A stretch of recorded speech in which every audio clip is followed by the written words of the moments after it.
자, 여러분 안녕하세요. 민법 연습 1 제13주 수업 시작하도록 하겠습니다. 벌써 이번 학기 마지막 수업이네요.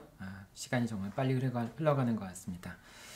자, 이번 주는 여러분들과 함께 질권과 그 다음에 비전형 담보 부분 살펴보도록 하겠습니다. 질권에는 동산질권과 권리질권이 있는데요. 동산질권에 관련된 내용들은 일단 여러분들이 기본적으로 알고 있어야 되겠지만 주로 이제 시험 문제 출제되는 부분들은 이제 채권 질권에 관한 부분들이 시험 문제 많이 출제가 됩니다. 그래서 채권 질권을 중심으로 살펴보도록 하고요. 그리고 이제 비전형 담보 같은 경우도 선택형 시험에서 많이 나오게 됩니다. 채권 질권과 비전형 담보 부분은 선택형 문제에서는 많이 출제가 되는데요. 사례형 문제에서는 사실 이 두 부분이 그렇게 많이 출제가 되지는 않습니다. 모의 시험에서 가끔 출제가 되기도 하고요. 그래서 여러분들 어쨌든 뭐 사례형 문제에 잘 나오진 않지만은 그래도 선택형 문제에 자주 나오니까 이 내용들을 잘 알고 있어야 되겠죠. 자, 일단 오늘은 그럼 채권 질권하고 비전형 담보 부분에 대해서 살펴보도록 하겠습니다. 하나씩 내용 보도록 하죠. 자, 먼저 채권 질권입니다. 채권 질권이 설정되기 위해서는 당사자 간의 그 채권 질권을 설정한다라고 하는 합의가 있어야 되겠죠. 당사자의 합의에 의해서 채권 질권이 성립합니다. 다만 채권 증서가 있는 경우에는 채권 증서를 질권자한테 교부해야 효력이 발생한다고 합니다. 그런데 이거는 이제 그 변제를 했을 때 반환 청구를 할 수 있는 그런 채권 증서 같은 경우에 그런 경우에 이제 질권자한테 교부하는 경우에 교부해야만 채권 질권으로서의 효력이 있는 것이고요. 임대차 계약서 같은 경우는 채권 증서에 해당하지 않습니다. 그렇기 때문에 임대차 계약서 같은 경우가 뭐 보증금 반환을 위해서 임대차 계약서를 반환해야 되거나 그런 건 아니잖아요. 그렇기 때문에 임대차 계약서 같은 경우에는 채권 증서에는 해당하지 않습니다. 그리고 이제 채권 질권의 설정 방법은 채권 양도의 방법에 따라서 설정이 되기 때문에 채무자에 대한 통제 또는 채무자의 승낙이 있어야 됩니다. 그래서 채권 양도의 대항 요건에 관한 민법 450조와 451조가 준용된다는 점 이것도 기억해 둬야 되겠죠. 그래서 제3자한테 채권 질권이 설정돼 있다라고 하는 걸 대항하기 위해서는 확정일자 있는 증서에 의한 통지와 승낙이 필요하게 됩니다. 자, 그리고 경우에 따라서는 이제 저당권부 채권에 입질이 되는 저당권부 채권에 대해서 질권이 설정되는 경우가 있는데요. 자, 이런 경우에는 질권 설정에 부기등기가 필요합니다. 그러니까 이제 채권하고 플러스 저당권이 있는 경우에 이 자체에 대해서 질권이 설정되는 경우에 채권은 채권 양도의 방법에 따라서 채권 질권이 설정돼야 되고요. 그 다음에 저당권도 역시 질권의 효력이 미치긴 하는데 저당권의 질권의 부기등기가 이제 등기가 돼야 됩니다. 그래야지만 이 저당권에 대해서도 질권의 효력이 미친다 이렇게 되는 겁니다. 그 다음에 질권이 설정돼 있다고 해서 채권 질권이 설정돼 있다고 해서 지우고요. 갑이 있고요. 그 다음에 을이 채무자, 그 다음에 을이 채권자라고 한번 해볼게요. 그 다음에 병이라는 사람이 채무자. 이거는 제3채무자가 되겠죠. 근데 이제 채권자, 이제 갑이 을에 대해서 채권을 갖고 있는데 이 채권에 대해서 병한테 질권을 설정해주는 그런 경우를 을한테 질권을 설정해주는 경우를 한번 생각해 볼게요. 자, 이런 경우에 이제 갑이 을한테 질권을 설정해 주었으니까 이 채권을 A 채권이라고 한번 불러보겠습니다. 이 A 채권을 을한테 질권을 설정해 주었으니까 준 경우에 이 A 채권을 그러면 양도할 수 없느냐 갑이 갑은 이 A 채권을 정이라는 사람한테 A 채권을 양도할 수도 있습니다. 그러면은 이렇게 되는 경우에는 정은 A 채권을 취득을 하게 됩니다. A 채권을 취득하게 되지만은 이 A 채권은 그냥 무담보의 채권이 아니라 질권이 설정되어 있는 A 채권이 정한테 양도가 됩니다. 그렇기 때문에 만약에 이 A 채권에 대해서 양수인도 있고 그 다음에 질권자도 있는 상황에서라면은 그럼 일단은 이 채권 질권자는 먼저 직접 병한테 이행을 청구할 수도 있고 그 다음에 추심명령이나 전부명령을 받을 수도 있습니다. 자, 어쨌든 A 채권에 대해서 채권 질권이 설정돼 있더라도 A 채권을 양도하는 것에는 문제가 없습니다. 그렇기 때문에 갑은 A 채권을 제3자한테 양도할 수도 있고요. 다만 제3자는 A 채권을 취득하긴 하지만은 그 A 채권에는 질권이 설정돼 있다. 이렇게 생각하면 되겠죠. 자, 여기까지가 이제 채권 질권의 설정에 관한 이야기였고요. 그 다음에 채권 질권이 설정되는 경우에는 이제 어느 범위 내에서 효력이 미치느냐, 채권 질권의 효력에 관한 설명을 할게요. 자, 첫 번째입니다. 질권이 효력이 미치는 범위인데요.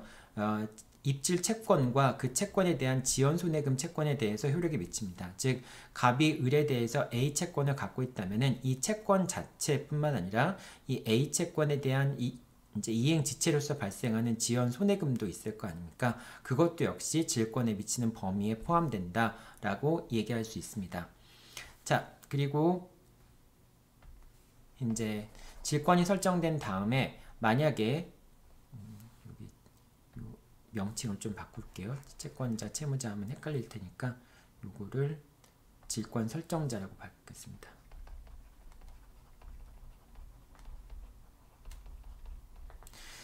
자, 만약에 이제 채권 질권이 설정이 됐는데 이제 그 갑이 을한테 채무를 변제하지 않아서 을이 이 질권을 실행하고자 하는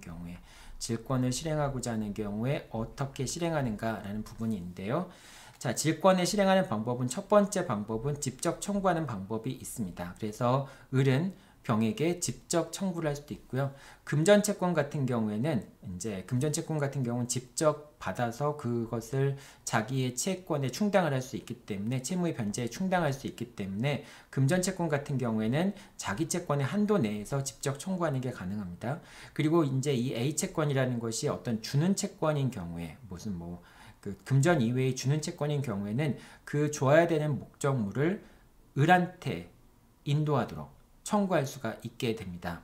이 경우는 이제 물건을 청구하는 거기 때문에 피담보 이제 그 금전의 범위 내에서 채권의 범위 내에서 청구하는 건 아니고요. 직접 A 채권의 목적물을 을이 자신한테 인도하도록 청구할 수 있습니다. 그렇게 인도를 하게 되면은 을은 그 물건에 대해서 다시 질권을 행사할 수 있게 됩니다. 그래서 금전이 아닌 경우에는 이 A 채권의 목적물을 을이 대신 수령하여서 그 물건에 대해서 을이 질권을 행사할 수가 있게 됩니다. 자, 그리고 이제 직접 청구하는 경우에 이제 직접 청구하려면은 당연히 이제 요 비채권이라고 할게요. 비채권의 이행기가 도래해야 되겠죠. 즉, 을이 갑한테 이제 채무의 이행을 청구하는데 갑이 채무를 이행하지 않은 경우에 그런 경우에 을이 병한테 직접 청구를 할 수 있는데 그런데 그런 경우라도 역시 A 채권의 변제기가 도래해야 되겠죠. 그래야지만 을이 직접 병한테 청구할 수 있겠죠. 자, 그런데 B채권의 변제기가 먼저 도래하고 그 다음에 A채권의 변제기가 도래하면은 그러면은 을이 병에게 A채권에 대한 이행을 청구하는 것이 전혀 문제될 것이 없죠. 자, 그런데 B채권보다 A채권의 변제기가 먼저 도래하는 경우도 있을 수 있겠죠. 자, 그런 경우라면은 갑이 병한테 먼저 이행을 청구하거나 이럴 수도 있겠죠. 그러니까 병이 갑한테 먼저 이행을 해버리거나 이럴 수도 있겠죠. 자, 그런 경우에 을은 A채권에 대해서 직접 청구할 수는 없죠. 왜냐하면 아직 B채권의 변제기가 도래하지 않았기 때문에 그렇기 때문에 이제 피담보채권이 변제기가 도래하지 않았기 때문에 직접 청구할 수는 없고요. 이 경우에 을은 병에게 공탁할 것을 청구할 수 있습니다. 즉, 질권자는 채무자에게 그 채권액을 공탁하도록 청구할 수가 있습니다. 자, 이게 이제 그 직접 청구하는 경우에 이제 직접 청구하는 경우에 질권을 실행하는 방법이 되고요. 이제 이 방법 외에도 이제 민사집행법에 의한 방법으로 질권을 실행할 수도 있습니다. 민사집행법에 의한 채권 실행 방법은 추심명령이나 전부명령이나 배당 요구를 하는 방법이 있죠. 자, 이렇게 이제 을이 직접 자기가 채권 질권자라는 걸 근거로 해서 A 채권에 대해서 추심명령을 신청할 수도 있고요. 또는 전부명령을 신청할 수도 있고, 그리고 배당 절차, A 채권에 대해서 배당 절차가 이루어지게 되면 그 배당 절차에 참가해서 배당을 받을 수도 있습니다. 자, 그런데 이제 배당이 이루어지는 경우라고 한다면은 직접적으로 배당이 이루어지는 경우도 있고요. 그 다음에 을이 이제 A 채권을 추심해서 그 추심금을 법원에 이제 제출할 때, 공탁할 때, 그때 이제 또 배당이 실시되는 경우가 있는데요. 자, 배당이 실시되는 경우에 을은 채권 질권자잖아요. 채권 질권자이기 때문에 우선 변제권이 있는 그런 우선 변제권이 있는 담보권자라고 볼 수 있습니다. 그렇기 때문에 배당이 이루어지는 경우에는 안분 배당이 이루어지는 것이 아니라 을은 우선 변제를 받게 됩니다. 당연히 을은 일반 채권자가 아니라 채권 질권을 갖고 있는 그런 담보권자이기 때문에 배당이 이루어지는 경우에는 을은 우선적으로 변제를 받을 수 있게 됩니다. 자, 여기까지가 이제 그 채권 질권의 효력이 미치는 범위, 그 다음에 채권 질권의 실행 방법에 관한 설명이었습니다. 요 이제 뒷부분은 이제 그 채권 질권에 관련된 다른 쟁점들을 얘기하는 건데요. 자, 세 번째, 채권 질권자에게 그 채무자가 지급하였지만 입질 채권이 무효인 경우가 있을 수 있습니다. 어떤 경우냐면은 을이 이제 병한테 직접 청구를 해서 그래서 이제 병이 을이 직접 청구를 해서 병이 을한테 지급을 한 경우입니다. 이미 지급을 했어요. 질권이 실행돼서 지급이 돼 있습니다. 근데 나중에 A 채권이 무효임이 밝혀졌어요. 그러니까 A 채권이 효력이 없기 때문에 사실은 병이 을한테 지급해야 될 필요가 없는 그런 경우가 생길 수 있겠죠. 자, 그럼 이렇게 되면은 병은 자신이 지급한 금전을 갑한테 반환을 청구를 할 수 있느냐, 을한테 반환 청구할 수 있냐라는 부분이 문제가 될 수 있는데요. 자, 우리가 이 단축급부라든지 여러 가지 제3자를 위한 계약이라든지 그런 경우에 병이 제3자한테 지급했더라도 계약이 취소가 되면은, 계약이 효력을 상실하게 되면은 원래 지급해야 되는 사람으로부터 반환 청구를 받는다라고 하는 경우들이 있었잖아요. 이 경우도 마찬가지입니다. 채권 질권자에게 채무자가 지급하였지만 입질 채권이 무효인 경우라고 한다면은 이런 경우에는 질권 설정자에게 반환 청구가 가능하고요. 채권 질권자에게 반환 청구를 할 수 없습니다. 그렇기 때문에 병은 갑에 대해서 반환 청구를 할 수 있지만은 을에 대해서는 반환 청구할 수 없습니다. 여러분들 이런 경우 많이 봤죠? 어떤 경우 봤어요? 또 우리가 그 제3자를 위한 계약 같은 경우에도 그렇고요. 제3자를 위한 계약 같은 경우에도 갑과 을 사이에 제3자를 위한 계약이 체결되어서 그래서 을이 병한테 지급하였지만은 갑과 을의 기본 계약이 해제가 되었을 경우에 이때 원상회복은 을은 병한테 원상회복을 청구할 수는 없고 을은 갑에게 원상회복을 청구할 수 있다라고 하는 경우가 있죠. 자, 그 다음에 이제 갑 있고 을이 있고 병이 있는데 자, 두 사람 사이에 이제 뭐 매매 계약이 체결됐는데 을의 부탁을 받고 갑이 직접 병에게 지급한 경우, 그러니까 이제 을이 병한테 채무를 부담하고 있는데 그 채무를 갑한테 부탁해서 직접 병한테 지급하도록 한 경우, 단축급부의 경우를 얘기하는 것이죠. 자, 이런 경우에도 갑과 을 사이의 계약이 무효가 됐을 때 갑은 병한테 반환 청구를 할 수 없고 을한테 반환 청구를 할 수 있게 되죠. 자, 이렇게 여러분들이 이제 제3자 관계에서 제3자한테 직접 지급됐을 때 그 당사자 간의 법률 관계가 무효가 되면은 그 당사자만이 반환 의무를 진다라고 하는 경우들이 몇 가지 경우들이 있죠. 그것과 같은 선상에서 여러분들이 이해하면 됩니다. 채권 질권의 경우에도 비록 채무자가 채권 질권자에게 이제 금전을 지급했다 할지라도 그 채권이 무효가 되는 경우에 그런 경우에 반환 청구권은 채권 질권을 설정한 질권 설정자에게 반환 청구를 할 수 있다. 이렇게 생각하면 되겠죠.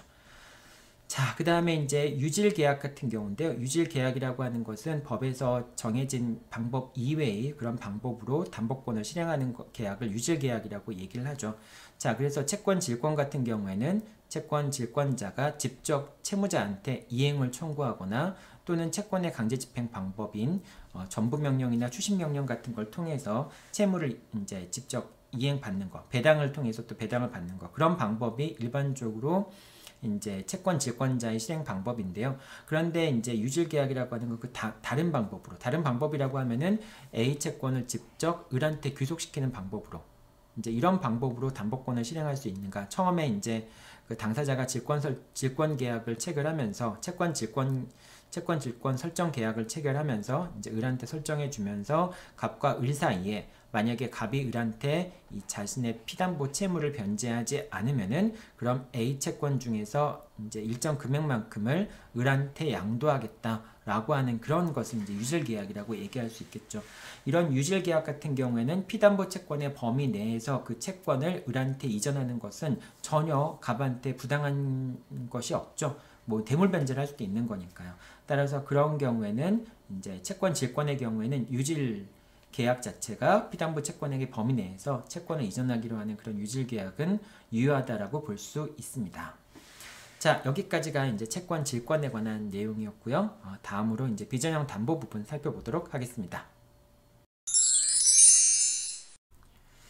자, 가등기 담보와 양도 담보 부분 살펴보도록 하겠습니다. 가등기 담보와 양도 담보에 대해서는 이제 가등기 담보법에 의해서 규율이 되고 있는데요. 근데 이제 가등기 담보법이 적용되기 위해서는 기본적으로 민법 607조와 608조의 내용이 적용이 돼야 됩니다. 여러분들이 이제 그 계약법 2에서 공부했을 때 소비대차 계약을 공부했죠. 그 소비대차 계약에 따른 소비대차 계약에는 607조와 608조가 규정이 되어 있는데요. 그 607조와 608조에 의해서 무효인 경우에 그런 대물변제 약정이 무효인 경우에 그럴 때 이제 가등기 담보법이 적용이 되겠죠. 그래서 일단 607조와 608조의 내용을 여러분들이 먼저 이해하고 있어야 됩니다. 자, 607조와 608조의 내용에 대해서 다음과 같은 점들을 여러분들이 유의를 해야 되겠죠. 첫 번째, 607조와 608조는 채무 원리금이 그러니까 채무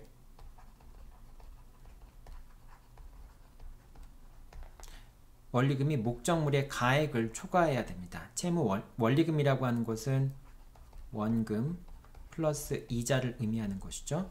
채무 원리금이 목적물의 가액을 초과하는 경우에 잘못했네요. 요게 실수를 했네. 요게 아니고요. 채무 가액이 목적물의 원리금을 초과하는 경우에 적용이 됩니다. 즉 대물변제에서 내가 어떤 물건을 주겠다라고 얘기했는데 그 주겠다고 하는 물건의 가치가 더 클 때, 채무 원리금보다 더 클 때, 예를 들면 채무 원리금이 1억 1천만 원이었는데 그런데 목적물의 가액이 뭐 예를 들면 2억이다. 2억 자체의 물건을 넘겨주게 되면은 채권자가 그만큼 초과 가치에 대해서 이익을 취득하는 거잖아요. 자기가 빌려준 것 이상으로 더 많은 돈을 받게 되는 거잖아요. 그래서 이걸 규제하기 위해서 607조와 608조가 있습니다. 그러니까 결과적으로 607조와 608조가 적용될 때는 그 목적물의 가액이 주는 것이 채무 원리금보다 작은 경우에는 뭐 예를 들면 1억 1천만 원이 채무 원리금인데 줘야 되는 목적물의 가액이 1억이라고 한다면은 그 1억짜리 물건을 채권자가 취득하는 것 이 자체가 크게 문제가 될 것이 없죠. 그래서 그 넘는 경우에만 일단 607조와 608조가 적용이 된다라고 하는 것이고요. 자, 그 다음에 607조와 608조는 어느 부분에 나와 있는 거예요? 소비대차 계약에 나와 있는 내용들이죠. 그렇기 때문에 607조와 608조는 소비대차 계약의 경우에만 적용이 되고요. 소비대차 계약의 경우, 즉 대여금의 경우가 아닌 그런 다른 걸 원인으로 해서 발생한 채권 채무의 경우에는 607조, 608조가 적용이 되지 않습니다. 따라서 매매대금의 지급에 가름해서 어떤 재산권을 넘기기로 했는데 매매대금이 1억밖에 안 남았는데 그 1억을 못 갚는 경우에 뭐 1억 5천짜리 물건을 주겠다든지 이런 경우에는 607조와 608조가 적용이 되지 않습니다. 그리고 매매대금만이 아니라 전세금, 원상회복 의무에 대한 그걸 채무를 담보하기 위한 목적으로 대물변제하는 경우 그런 경우에는 607조와 608조가 적용되지 않는다. 즉 소비대차 계약의 경우에만 607조와 608조가 적용이 된다라고 하는 점을 꼭 유의해 둬야 되겠죠. 607조와 608조는 소비대차에 관련해서 나오는 규정입니다. 자, 그 다음에 이 607조와 608조를 판단할 때, 즉 채무의 원리금이 목적물의 가액보다 더 작다. 즉 목적물의 가액이 채무 원리금을 초과한다. 대물변제하는 그런 물건의 가액이 채무 원리금을 초과한다. 라고 하는 것을 어느 시점을 기준으로 판단하냐? 예약 시점을 기준으로 판단을 하게 됩니다. 즉 대물변제 예약을 하는 시점을 기준으로 해서 이제 607조, 608조 위반 여부를 판단을 하게 됩니다. 자, 그런데 이 목적물에 담보권이 설정돼 있으면은 그 목적물의 피담보 채권액을 목적물의 가액에서 공제를 해야 됩니다. 예를 들면은 여기서 이제 그 갑이 채무자고요. 다음에 을이 채권자입니다. 그리고 아까도 얘기했지만 원금 플러스 이자가 1억 1000입니다. 자, 근데 채무자가 을한테 만약에 자기가 채무를 변제하지 못하면 X를 을한테 주겠다라고 대물변제하겠다라고 약속을 했는데요. 그런데 이제 이 X의 시가가 2억이라고 한번 생각해 봅시다.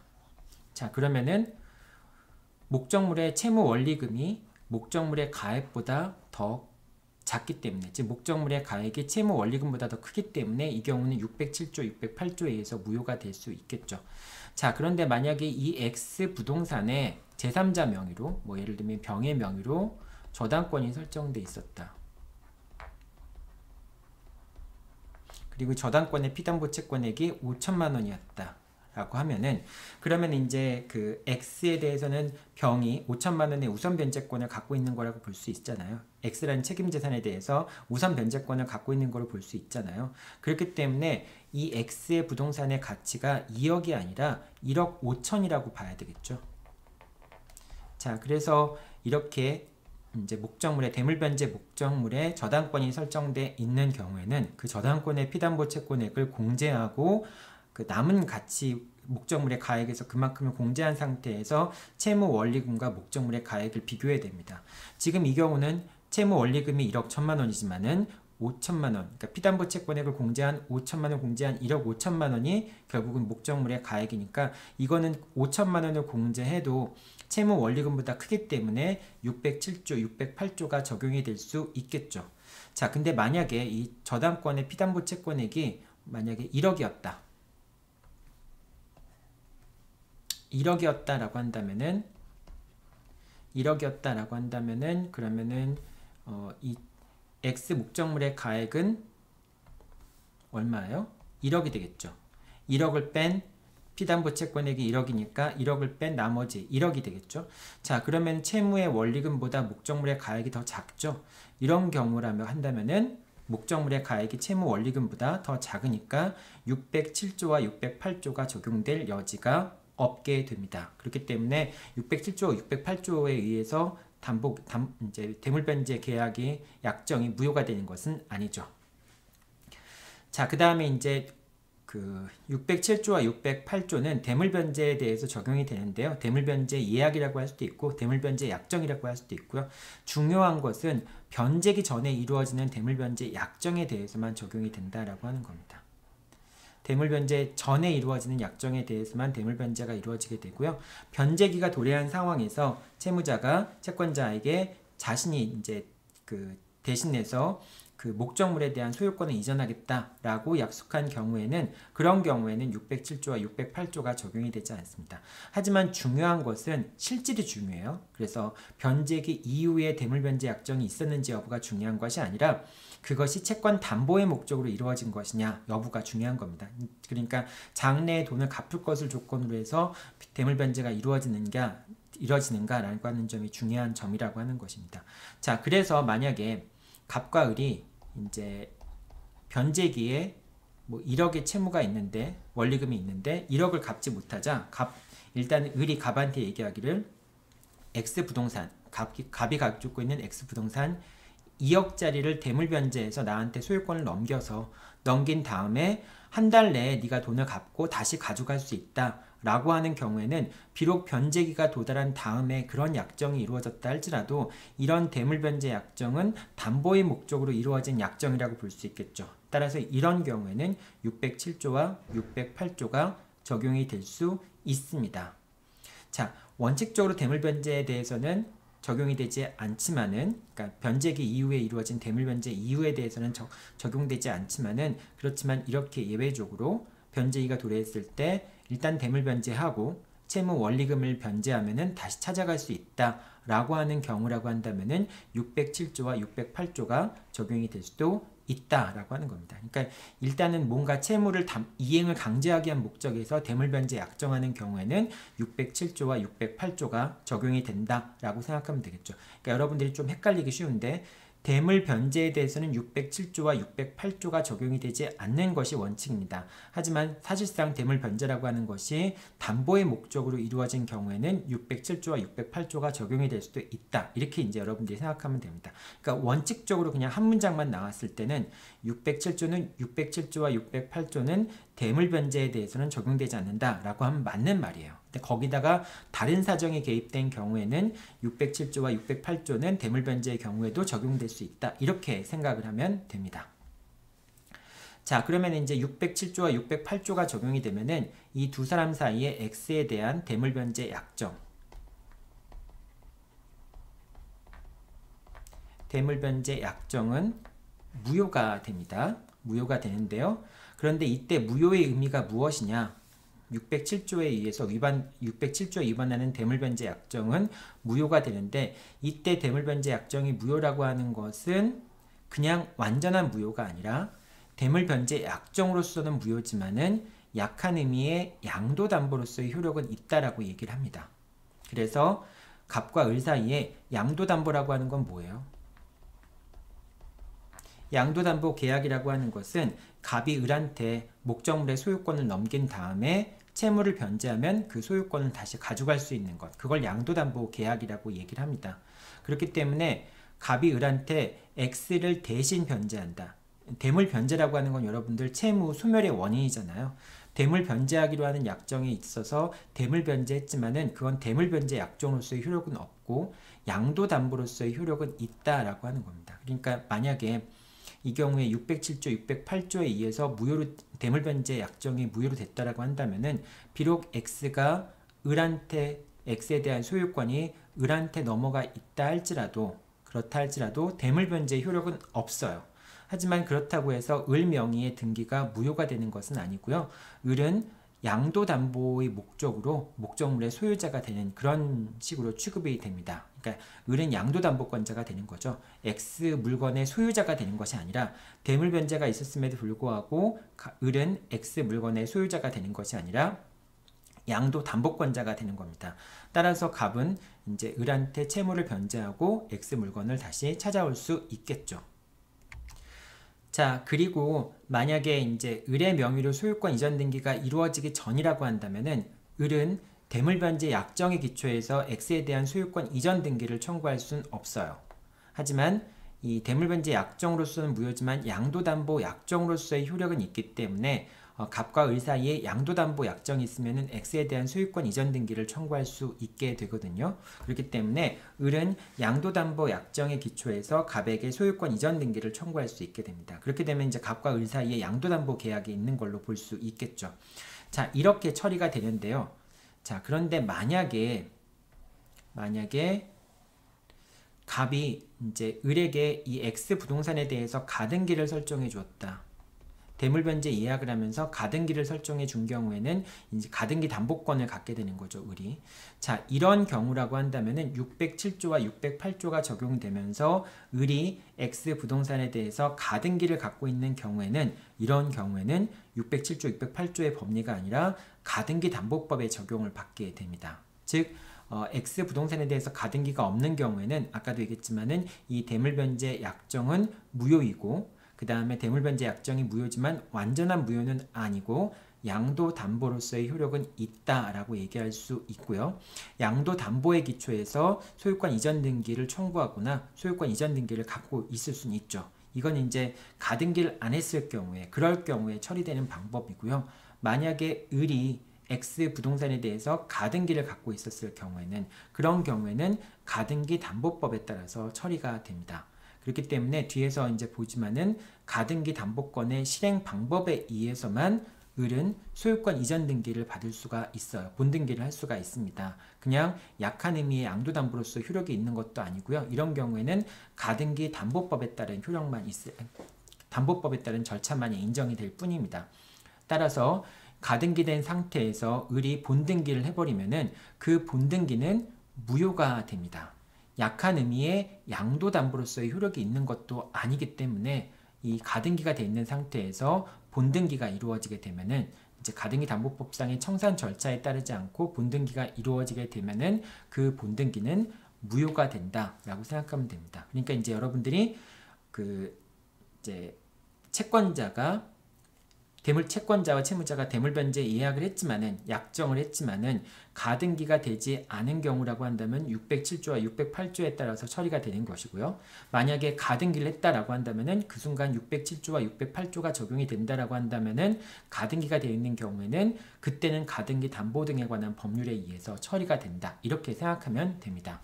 자, 이 경우에는 가등기 담보법에 따라 처리가 되지 않으면은 그러한 등기는 을명의의 등기는 언제나 무효가 되고요. 약한 의미의 양도담보로서 효력이 있는 것도 아니다라고 하는 점도 유의를 해둬야 되겠죠.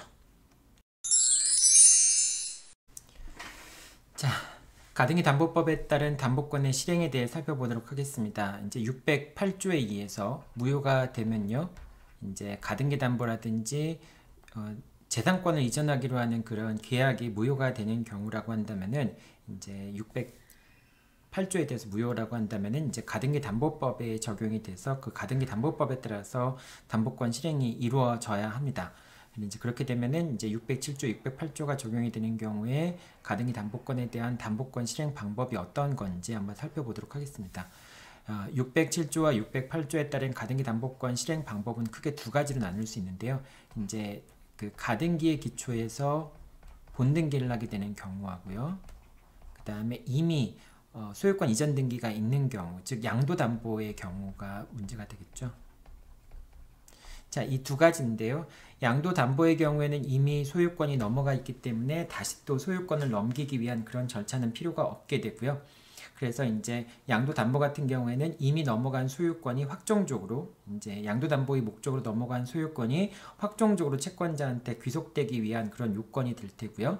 그 다음에 가등기 담보 같은 경우에는 본등기를 하기 위한 이제 본등기를 청구하기 위한 절차가 어떤 건지가 중요하게 되겠죠. 그래서 어떤 요건을 갖춰야지만 본등기를 청구할 수 있는지 또는 어떤 요건을 갖춰야지만 비로소 완전한 소유권을 취득하게 되는지 이제 그 부분을 살펴보도록 하겠습니다. 자, 먼저 이제 607조와 608조가 적용이 돼서 무효로 되는 재산권 이전에 대한 합의의 경우에는 이런 절차를 거쳐서 담보권을 실행하게 됩니다. 첫 번째는 이제 변제의가 도래하게 되면요. 변제의가 도래하게 되면은 뭐 채무자가 채무를 변제하게 되면 더 이상 이제 담보권 실행 절차가 필요 없겠지만은 이제 변제기 이후에 채무자가 변제하지 않는다면은 채권자는 청산금을 통지를 해야 됩니다. 청산 통지를 해야 됩니다. 이 청산 통지라고 하는 것은 청산금에 대해서 통지를 하는 건데요. 이 청산금이라고 하는 것은 통지 당시의 가액에서 피담보 채권액, 이제 이자 플러스 뭐 원금 플러스 이자 같은 게 되겠죠. 이것을 뺀 금액, 이것이 청산금이 됩니다. 자, 여기서 여러분들이 꼭 기억해 둬야 될 것은 이 목적물의 가액은요. 607조와 608조가 적용이 될 때는 예약 당시의 가액을 기준으로 해서 607조와 608조가 적용되는지 여부를 판단하잖아요. 그런데 청산금을 산정하는 기준은 통지 당시의 목적물의 가액이 된 겁니다. 따라서 그 금액이라고 하는 것이 이제 통지 당시, 그러니까 이제 대물변제 예약을 할 시점보다 더 증가하게 되면은 그 증가한 것도 역시 청산금에 포함될 수밖에 없겠죠.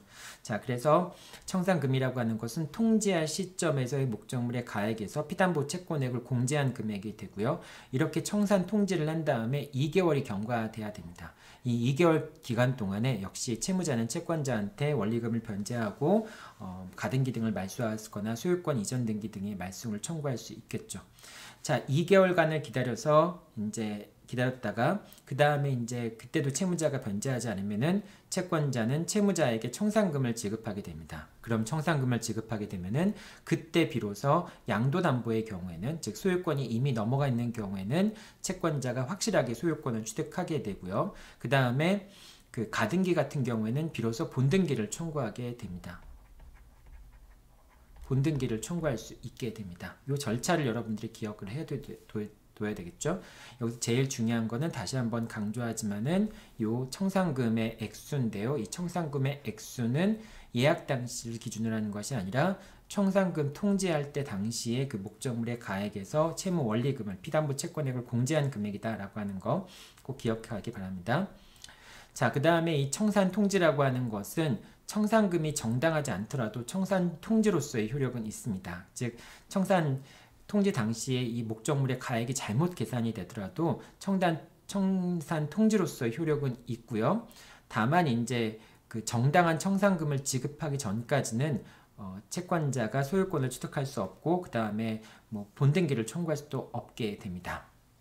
자, 그리고 청산 절차 없는 본등기 같은 경우에는 그러니까 예를 들면 2개월을 기다리지 않았거나 청산 뭐 이제 이런 경우가 되겠죠. 이런 경우에는 무효이며 만약에 소유권 이전 등기가 이루어졌다라고 할지라도 그것이 약한 의미의 양도담보로서 효력이 있는 것도 아닙니다. 즉 가등기가 된 다음에 본등기가 이루어졌는데 그런데 청산 절차 없이 본등기가 이루어진 거예요. 그 경우에는 이 이루어진 본등기가 약한 의미의 양도담보로서 유효한 것도 아닙니다. 그냥 무조건 무효라고 하는 것이죠. 다시 이제 절차를 진행해야 된다라고 하는 겁니다. 자, 이제 이런 거 여러분들 이제 사례 문제에서 나올 텐데 꼭 이제 기억해 둬야 될 게 갑이 이제 채무자고 을이 채권자인데 갑과 을이 이제 X 부동산에 대해서 가등기를 해줬어요.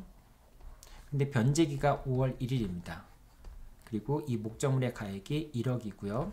그 다음에 채무 원리금이 뭐 예를 들면 7천만 원이라고 생각해 봅시다.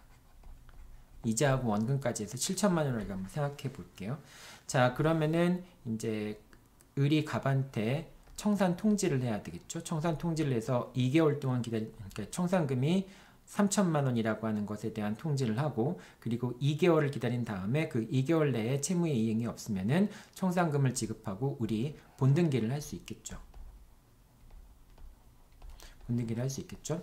자, 그런데 이 변제기인 5월 1일 날 갑과 을이 만나서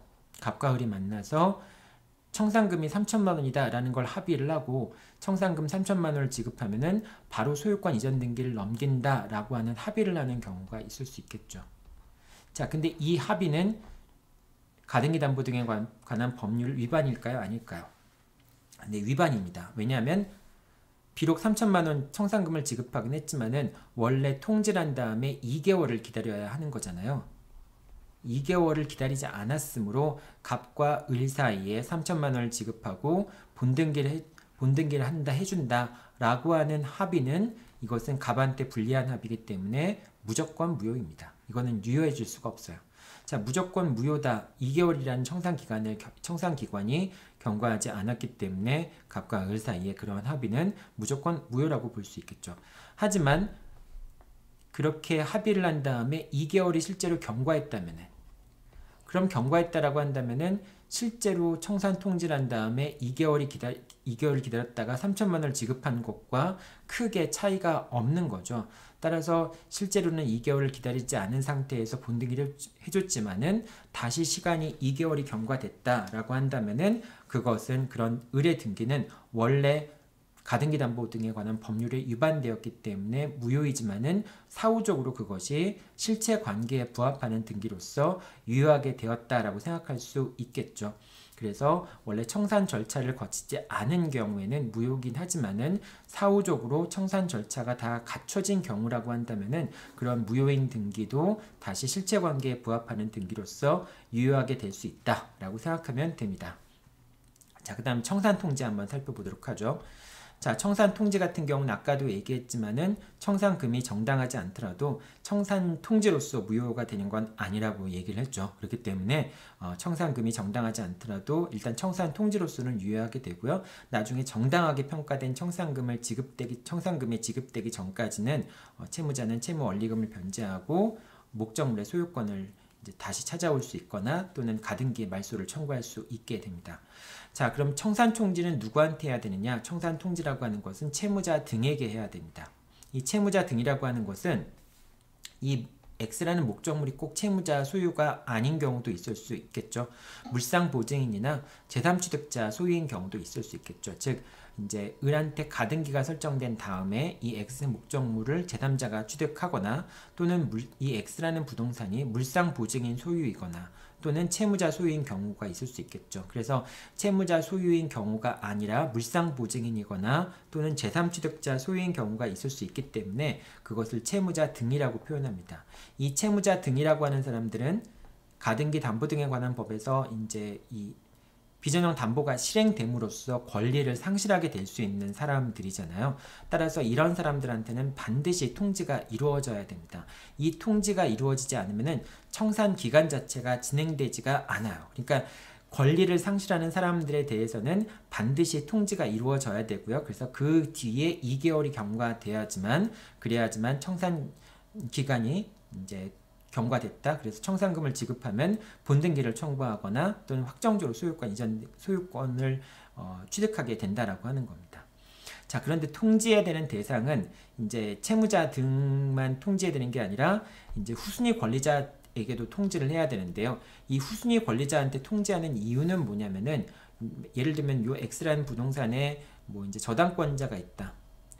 이 저당권자라고 하는 것은 가등기된 다음에 설정되어 있는 저당권자다라고 하면은 그러면 이제 을은 가등기 담보권이라고 하는 1순위 을의 가등기 담보권은 1순위가 될 테고요.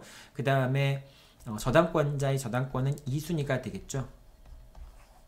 자, 그랬을 경우에는 을이 청산금을 지급할 때 청산금 중에 일부는 이제 후순위 저당권자인 을이 받아가야 되겠죠. 뭐 이걸 병이라고 얘기합시다. 저당권자 병인데요. 저당권자인 병이 나머지 그 청산금에 대해서는 병한테 귀속이 돼야 되겠죠. 2순위 저당권자인 2순위 담보권자인 병이 그 청산금에 대해서 권리를 행사할 수 있겠죠. 그래야지만 이제 우선 변제를 받을 수 있는 거니까 저당 목적물로부터. 그래서 을은 채무자한테도 통지를 해야 되지만은 후순위 저당권자 등에서도 통지를 해야 됩니다. 청산금이 이만큼이니까 담보권이 있는 사람들은 이 청산금 중 일부를 나한테 달라고 해라 라고 하는 통지를 하는 거죠. 자, 그런데 이 후순위 저당권자에 대한 통지는 청산 절차 개시와는 상관이 없습니다. 일단은 후순위 저당권자한테는 통지하지 않더라도 청산 절차는 유효하게 됩니다. 다만 청산금을 지급하더라도 그거에 대해서 후순위 저당권자한테 그 청산금의 지급을 대항할 수 없을 뿐이죠. 자, 일단 두 가지 통지를 여러분들 잘 기억해 둬야 돼요. 채무자 등, 즉 이제 가등기 담보권이 실행됨으로써 소유권을 상실하게 되는 자, 이런 채무자나 물상 보증인이나 제3취득자에 대한 통지 같은 경우에는 그 통지를 하지 않으면은 이제 청산 기간 자체가 진행이 되지 않습니다. 그런데 후순위 저당권자 같은 경우에는 후순위 저당권자에 대해서는 이 사람도 이제 그 담보권을 갖고 있는 자니까 선순위 저당권자가 그 가등기나 본등기를 해서 청산금을 지급하고 이 청산금이라고 하는 남는 담보가치라고 얘기할 수 있겠죠. 그 부분을 후순위 저당권자한테 지급해야 되는 거니까 그래서 후순위 저당권자한테도 청산금이 지급된다라고 하는 것에 대한 통지를 해야 되는데요. 이 후순위 저당권자에 대한 통지는 청산 절차 개시의 요건이 아닌 겁니다. 다만 후순위 저당권자한테 통지를 하지 않게 되면은 그럼 나중에 청산금을 지급하더라도 채무자한테 지급하더라도 그 청산금 지급한 것을 대항하지 못하고 이 후순위 저당권자가 을한테 청산금 중 일부 나의 피담보 채권에 이제 충당하기 위해서 청산금 중 일부를 달라라고 하면은 을은 다시 청산금의 일부를 병한테 지급해야 되는 이중 지급의 위험에 놓일 뿐이지 그 자체가 후순위 저당권자한테 통지를 안 했다고 해서 청산 절차가 문제가 생기는 것은 아닙니다. 자, 이렇게 되고요. 그 다음에 경매 개시 결정이 있다면 경매에 참가해야 됩니다. 청산 통지 이후에 경매 개시 결정이 있다면 즉 X 부동산에 대해서 경매가 진행이 된다면 을의 가등기 담보권이라든지 양도 담보권은 저당권처럼 취급이 됩니다. 그래서 거기에 저당권, 이제 양도 담보권이 아니라 가등기 같은 경우에는 이제 그 양도 담보가 있는 경우에는 X에 대해서 경매를 신청하는 경우가 있을 수 없겠죠. 이제 갑의 채권자가 X에 대해서 경매를 신청하는 거니까. 그래서 가등기 같은 경우에는 저당권처럼 취급이 됩니다. X에 대해서 경매가 이루어질 때 저당권처럼 취급되기 때문에 을은 저당권자처럼 경매 절차에서 담보권자로서 배당에 참여해서 우선 변제를 받아가야 됩니다. 즉 청산 절차가 개시가 됐다 할지라도 그 사이에 경매가 신청이 됐다라고 하고 그 X라는 부동산에 대해서 경매가 진행된다라고 한다면은 을은 더 이상 청산 절차에 따라서 본등기를 할 수 있는 건 아니고요. 경매 절차에 참여해서 배당을 받는 방법으로 그런 가등기 담보권을 실행할 수밖에 없다라고 하는 겁니다. 그 다음에 이제 유담보 약정이라고 하는 건데요. 유담보 약정이라고 하는 것은 법에 정해진 방법 이외의 방법으로, 예를 들면 뭐 소유권을 이제 귀속시키는 방법으로 그런 식으로 담보권을 실행하는 것을 유담보 약정이라고 얘기하죠. 가등기 담보법이 적용이 되는 경우에는 가등기 담보법에 따른 절차에 따라서만 본등기를 할 수 있고요. 아니면 또 이제 소유권이 확정적으로 귀속될 수 있고, 다른 방법을 통해서 담보권을 실행하는 것은 허용되지 않습니다. 그렇기 때문에 가등기 담보의 경우에는 유담보의 약정은 허용되지 않는다, 이렇게 생각하면 됩니다. 자, 이렇게 이제 청산 절차를 통해서 권리를 취득하는 방법도 있고요. 그 다음에 이제 가등기 담보 같은 경우에는 경매를 통해서 경매를 신청해서 가등기 담보권자는 저당권자처럼 경매 절차에서 배당을 받는 방법으로 그렇게 자신의 가등기 담보권을 실행시킬 수도 있습니다.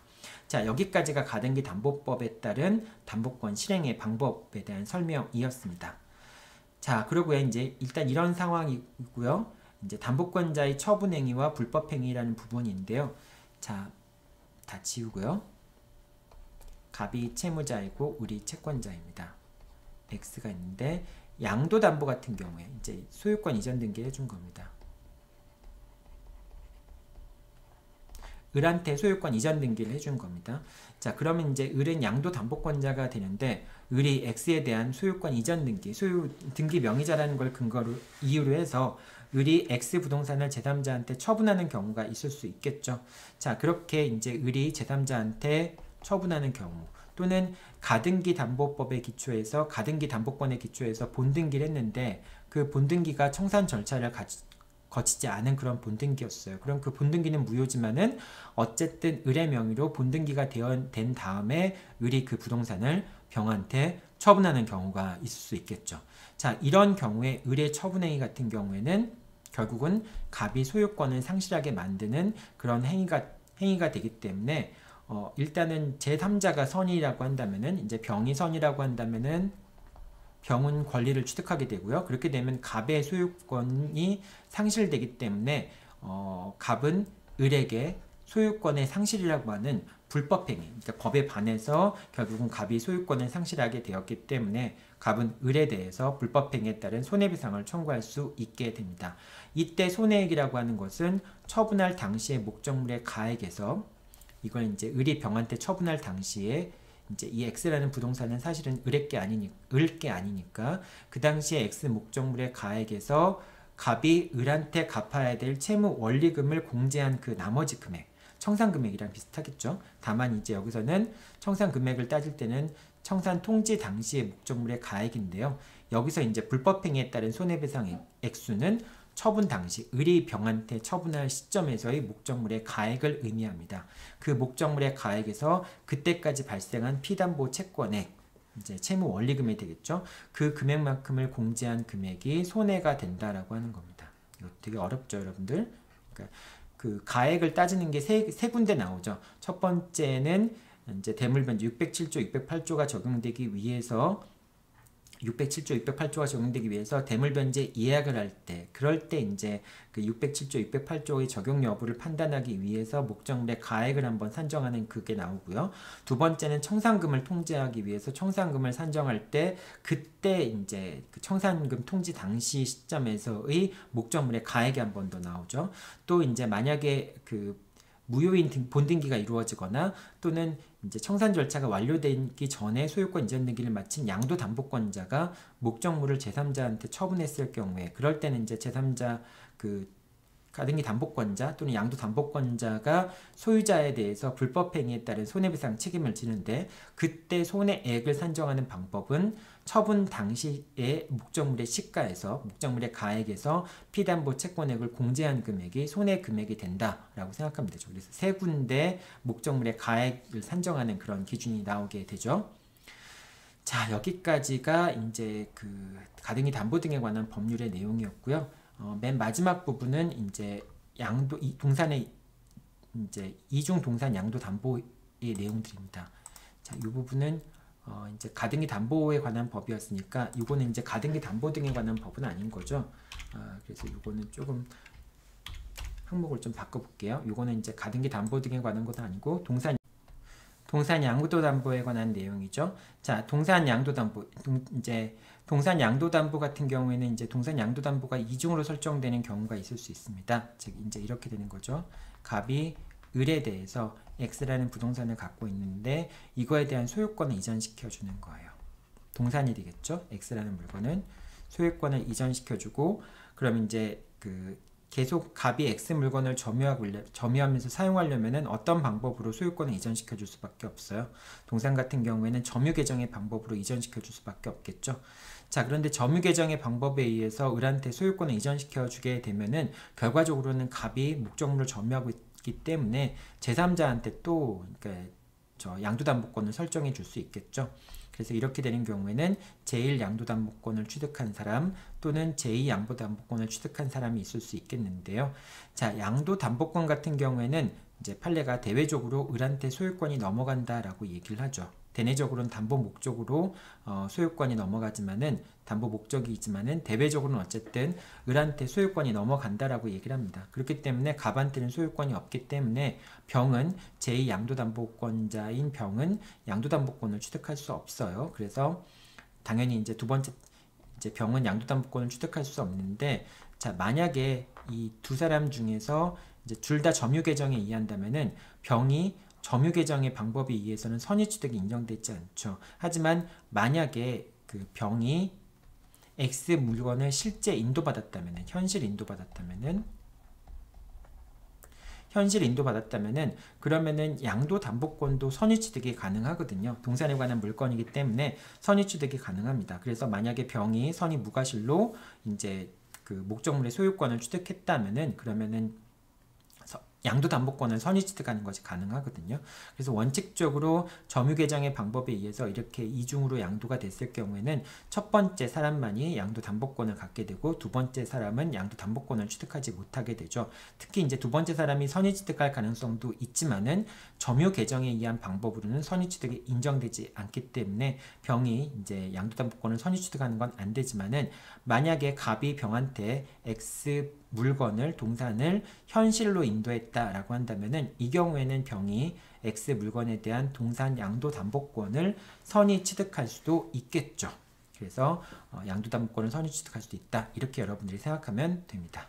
자, 이것도 이제 시험 문제 선택형 문제도 나왔던 문제고요. 모의 시험에서 이제 사례형으로 나왔던 문제이기도 하죠. 이 정도까지만 여러분들이 알아두면은 이제 질권과 그 다음에 비전형 담보권에 관련된 내용들은 얼추 정리가 될 것 같습니다. 그 다음에 나머지 판결들은 여러분들 수업 시간에 이제 설명한 내용들이니까 그 부분들은 여러분들이 조금 한번 읽어보면 될 것 같고요. 어려운 부분은 없을 것 같습니다. 자, 여기까지 한 학기 수업 이제 민법 연습 2를 다 마쳤는데요. 이제 2학기 때는 민법 연습 2가 있습니다. 민법 연습 2는 채권 총론하고 채권 강론의 내용들을 여러분들과 함께 살펴보게 될 겁니다. 여러분들이 이제 민법 과목들은 2학년 과목에는 1학기 때 한 과목, 민법 연습 1 한 과목, 그 다음에 2학기 때 민법 연습 2 한 과목, 그러니까 한 과목씩밖에 개설 안 했습니다. 이렇게 개설을 안 한 이유는 여러분들이 연습 과목을 가능하면 좀 많이 들으라는 차원에서 이렇게 두 과목밖에 개설을 1학기 때 한 과목, 2학기 때 한 과목을 개설한 겁니다. 여러분들이 이제 2학기가 되면은 아무래도 이제 형사 쪽에 조금 더 초점을 맞추기 때문에 민법을 좀 소홀히 하기 쉬운데요. 형사 쪽에 좀 초점을 맞춘다 할지라도 그래도 민법 연습 과목들은 계속 들어야 됩니다. 한 과목 정도는 민법 과목들을 계속 들어줘야 될 필요성이 있습니다. 그래야지만 여러분들이 잊어버리지 않고요. 또 이게 민법 연습 1과 2가 반복되는 과목이 아니라 이제 나머지 채권법에 관련된 내용들을 여러분들과 함께 살펴보는 것이기 때문에 2학기 때도 민법 연습 반드시 수강 신청하고요. 계속적으로 다른 교수님들도 마찬가지고요. 사례 과목으로서 이제 여러분들이 써보는 그런 연습을 하게 될 겁니다. 그러니까 그렇게 계속 써보는 연습들을 해야지만 점차 답안지 쓰는 능력이 향상될 수가 있습니다. 그러니까 여러분들 좀 힘들더라도 2학기 때도 민법 연습 2 과목 꼭 수강 신청하기 바라고요. 그리고 여러분들이 이제 방학 중에 이제 또 다시 심기일전해서 또 2학기를 맞이하게 될 텐데요. 어쨌든 뭐 코로나 상황 때문에 여러 가지 힘든 일들이 많이 있을 것 같습니다. 여러분들도 좀 답답하고 뭐 열람실 문제라든지 그 기숙사 문제 때문에 좀 힘든 일들이 많이 있을 것 같은데, 뭐 어쨌든 우리가 지금 환경을 최대한 극복하려고 노력하지만은 뭐 안 되는 부분이 있는 거는 어쩔 수 없는 부분인 거니까요.